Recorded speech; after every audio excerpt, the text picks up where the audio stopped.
आकांक्षा खुद में सिमटी हुई दुल्हन बनी सेज पर पिया के इंतजार में घड़ियां गिन रही थी। अचानक दरवाजा खुला तो उसकी धड़कनें और बढ़ गईं। मगर यह क्या? अनिकेत अंदर आया। दूल्हे के भारी भरकम कपड़े बदल नाइट सूट पहनकर बोला, आप भी थक गई होंगी, प्लीज कपड़े बदल कर सो जाएं। मुझे भी सुबह ऑफिस जाना है। आकांक्षा का सिर फूलों और जूड़े से पहले ही भारी हो रहा था। ये सुनकर और झटका लगा, पर कहीं राहत की सांस भी ली। अपने सूटकेस से खूबसूरत नाइटी निकालकर पहनी और फिर वह भी बिस्तर पर एक तरफ लुढ़क गई। अजीब थी सुहाग सेज, दो अनजान जिस्म जिन्हें एक करने में दोनों के परिवार वालों ने इतनी जहमत उठाई थी, बिना एक हुए ही रात गुजार रहे थे। फूलों को भी अपमान महसूस हुआ, वरना उनकी खुशबू अच्छे को मदहोश कर दे। अगले दिन नींद खुली तो देखा अनिकेत ऑफिस के लिए जा चुका था। आकांक्षा ने एक भरपूर अंगड़ाई लेकर घर का जायजा लिया। 2 कमरों का फ्लैट, बालकनी समेत अनिकेत को ऑफिस की तरफ से मिला था। अनिकेत एयरलाइंस कंपनी में काम करता है, कमर्शियल विभाग में। आकांक्षा भी एक छोटी सी एयरलाइंस कंपनी में परिचालन विभाग में काम करती है। दोनों के पिता आपस में दोस्त थे और उनका यह फैसला था कि अनिकेत और आकांक्षा एक दूसरे के लिए परफेक्ट मैच रहेंगे। आकांक्षा को पिता के फैसले पर कोई आपत्ति नहीं थी, पर अनिकेत ने पिता के दबाव में आकर विवाह का बंधन स्वीकार किया था। आकांक्षा ने ऑफिस से 1 हफ्ते की छुट्टी ली थी। सबसे पहले किचन में जाकर चाय बनाई, फिर चाय की चुस्कियों के साथ घर को संवारने का प्लान बनाया। शाम को अनिकेत के लौटने पर घर का कोना कोना दमक रहा था। जैसे ही अनिकेत ने घर में कदम रखा, करीने से सजे घर को देखकर उसे लगा, क्या ये वही घर है जो रोज अस्त व्यस्त होता था। खाने की खुशबू भी उसकी भूख को बढ़ा रही थी। आकांक्षा चाहते हुए बोली, आपका दिन कैसा रहा? ठीक, एक संक्षिप्त सा उत्तर देकर अनिकेत डाइनिंग टेबल पर पहुंचा। जल्दी से खाना खाया और सीधा बिस्तर पर। शून्य औरत ज्यादा नहीं पर 2 बोल तो तारीफ के चाहती ही है, पर आकांक्षा को वे भी नहीं मिले। 5 दिन तक यही दिनचर्या चलती रही। 6ठे दिन आकांक्षा ने सोने से पहले अनिकेत का रास्ता रोक लिया। आप प्लीज 5 मिनट बात करेंगे, मुझे सोना है, अनिकेत ने चिरपरिचित अंदाज में कहा। प्लीज, कल से मुझे भी ऑफिस जाना है, आज तो 5 मिनट निकाल लीजिए। बोलो, क्या कहना चाहती हो? अनिकेत अन्ना सा बोला। आप मुझसे नाराज हैं या शादी से? क्या मतलब? आप जानते हैं मैं क्या जानना चाहती हूँ। प्लीज डैडी से बात करो, जिनका फैसला था, पर शादी तो आपने की है। आकांक्षा को भी गुस्सा आ गया। जानता हूँ, और कुछ? अनिकेत चिढ़कर बोला। आकांक्षा समझ गई कि अब सुलझने की जगह बात बिगड़ने वाली है। बोली, क्या ये शादी आपकी मर्जी से नहीं हुई है? नहीं, और कुछ? अच्छा, ठीक है, पर एक विनती है आपसे। क्या हम कुछ दिन दोस्तों की तरह रह सकते हैं?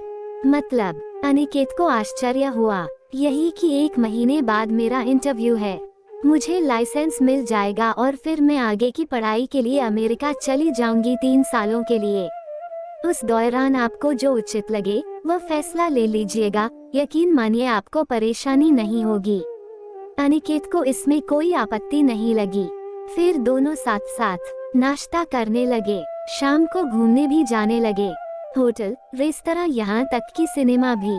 आकांक्षा कॉलेज गर्ल की तरह ही कपड़े पहनती थी, न कि नैनवेली दुल्हन की तरह। उन्हें साथ देखकर कोई प्रेमी युगल समझ सकता था, पर पति पत्नी तो बिल्कुल नहीं। कैफे, कॉफी डे हो या काकेदा होटल, दोस्तों के लिए हर जगह बातों का अड्डा होती है, और आकांक्षा के पास तो बातों का खजाना था। धीरे धीरे अनिकेत को भी उसकी बातों में रस आने लगा। उसने भी अपने दिल की बातें खोलनी शुरू कर दी। एक दिन रात को ऑफिस से अनिकेत लेट आया। उसे जोर की भूख लगी थी। घर में देखा तो आकांक्षा पढ़ाई कर रही थी। खाने का कोई अता पता नहीं था। आज खाने का क्या हुआ? उसने पूछा। सॉरी, आज पढ़ते पढ़ते सब भूल गई। वो तो ठीक है, पर अब क्या? एक काम कर सकते हैं, आकांक्षा को आइडिया सूझा। मैंने सुना है मूलचंद फ्लाईओवर के नीचे आधी रात तक पराठे और चाय मिलती है, क्यों न वहीं ट्राई करें?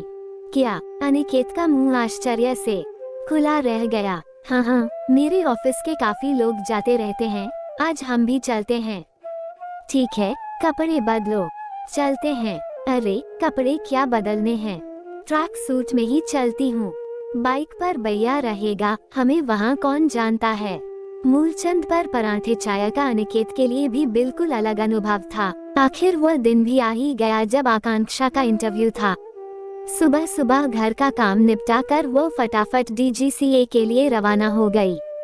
वहाँ उसके और भी साथी पहले से मौजूद थे। नियत समय पर इंटरव्यू हुआ। आकांक्षा के जवाबों ने FID को भी खुश कर दिया। उन्होंने कहा, जाए अपने दोस्तों को भी बताए कि आप सब पास हो गए हैं। आकांक्षा दौड़ते हुए बाहर आई और फिल्मी अंदाज में टाई उतार कर बोली, hey guys, we all cleared. फिर क्या था, बस जश्न का माहौल बन गया। खुशी खुशी सब बाहर आए। आकांक्षा सोच रही थी कि बस ले या ऑटो, तभी उसका ध्यान गया कि पेड़ के नीचे अनिकेत उसका इंतजार कर रहा है। आकांक्षा को अपने दायरे का एहसास हुआ तो पीछे हटकर बोली, आप आज ऑफिस नहीं गए। बधाई हो आकांक्षा, तुम्हारी मेहनत सफल हो गई। चलो घर चलते हैं, मैं तुम्हें लेने आया हूँ। अनिकेत ने मुस्कुराते हुए बाइक स्टार्ट की। आकांक्षा चुपचाप पीछे बैठ गई। घर पहुंचकर खाना खाकर थोड़ी देर के लिए दोनों सो गए। शाम को आकांक्षा हड़बड़ा कर उठी और फिर किचन में जाने लगी तो अनिकेत ने रोक लिया, परेशान होने की जरूरत नहीं है, हम आज खाना बाहर खाएंगे या मंगा लेंगे। ओके। आकांक्षा अपने कमरे में आकर अपना बैग पैक करने लगी। यह क्या, तुम कहीं जा रही हो? अनिकेत ने पूछा। जी, आपके साथ 1 महीना कैसे कट गया पता ही नहीं चला। अब बाकी काम डैडी के पास जाकर ही कर लूंगी और वहीं से 1 हफ्ते बाद अमेरिका चली जाऊंगी। तो तुम मुझे छोड़कर जा रही हो? जी नहीं, आपसे जो इजाजत मांगी थी उसकी आखिरी रात है आज, आकांक्षा मुस्कुराते हुए बोली। जानता हूँ आकांक्षा, मैं तुम्हारा दोषी हूँ, पर क्या आज एक अनुरोध मैं तुमसे कर सकता हूँ? अनिकेत ने थोड़े भरे गले से कहा। जी बोलिए। हम 1 महीना दोस्तों की तरह रहे, क्या अब ये दोस्ती प्यार में बदल सकती है? इस 1 महीने में तुम्हारे करीब रहकर मैंने जाना कि अतीत की यादों के सहारे वर्तमान नहीं जिया जाता, अतीत ही नहीं वर्तमान भी खूबसूरत हो सकता है। क्या तुम मुझे माफ कर सकती हो? उस रात आकांक्षा ने कुछ ही पलों में दोस्त से प्रेमिका और प्रेमिका से पत्नी का सफर तय कर लिया, धीरे धीरे अनिकेत के आगोश में समाकर।